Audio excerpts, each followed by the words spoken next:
रानो चिड़िया पास के ही जंगल में अपनी प्यारी सी बेटी पायल चिड़िया के साथ बहुत मजे से रहती थी। एक दिन रानो चिड़िया अपने घोंसले में ही बैठी थी, तभी उसका पड़ोसी मिट्ठू तोता वहाँ आया और उसने रानो से कहने लगा, रानो बहन, तुम्हारी बेटी ने तो हम लोगों के नाक में दम कर रखा है। क्या हुआ मिट्ठू भाई? आखिर मेरी बेटी ने ऐसा क्या किया?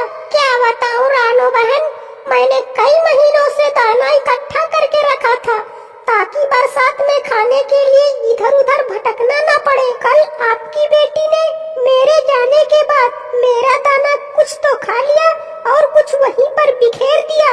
आप ही बताओ बरसात में अब क्या करूंगी? नहीं मिट्ठू भाई, मेरी पायल ऐसा हरगिज नहीं कर सकती। आप यही रुको, मैं अभी उसे बुलाती हूँ। पायल बेटा, यहाँ आओ। हाँ माँ, अभी आई। माँ बोलो, क्या काम है? पायल, ये मिट्ठू भाई क्या कह रहे हैं? तुमने इनका दाना बिखेर दिया? माँ, मैंने ऐसा कुछ नहीं किया। ये मिट्ठू अंकल झूठ बोल रहे हैं। देखो देखो, एक तो चोरी, ऊपर से सीना चोरी। मेरे पास सैकड़ों चिड़िया है गवाही देने को। अब तो मैं इस मामले को जंगल की पंचायत में ले जाऊंगा, तब तुम दोनों को पता चलेगा।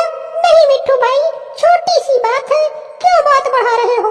बच्ची है, ये लो आप मेरा दाना ले लो। ये कहकर रानो मिट्ठू को अपना पूरा दाना दे देती है। मिट्ठू के जाने के बाद रानो पायल को बहुत समझाती है। पायल, अब तेरी शरारतें बहुत बढ़ती जा रही है।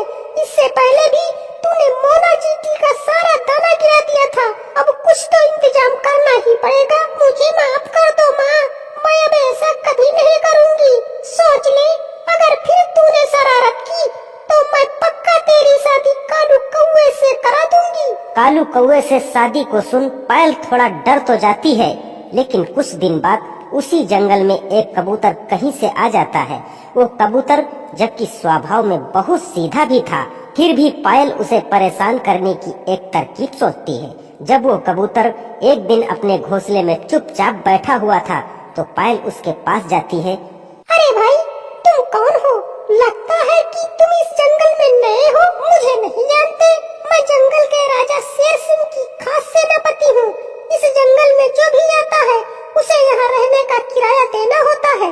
तुम कल से जितना भी दाना लाओगे उसका आधा हिस्सा राजमहल में जमा करा देना।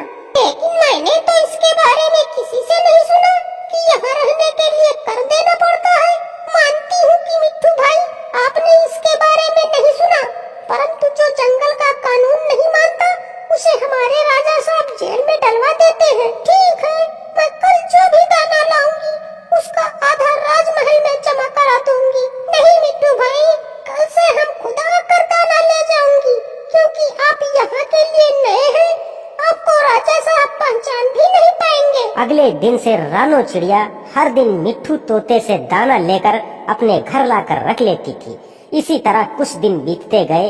एक दिन मिट्ठू अपना घर छोड़कर जाने की तैयारी कर रहा था, तभी कुटकुट कबूतर उसके पास आकर जाने की वजह पूछने लगता है। तो फिर मिट्ठू तोता उसे सारी बात बता देता है। उसके बाद दोनों पायल चिड़िया के घर जाते हैं और रानो चिड़िया से उसकी शिकायत करते हैं। हे भगवान, समझ में नहीं आता, इसका मैं क्या करूं? भाई आप ही कोई रास्ता बताओ। बहन, तुम मेरी मानो तो उसकी शादी कर दो।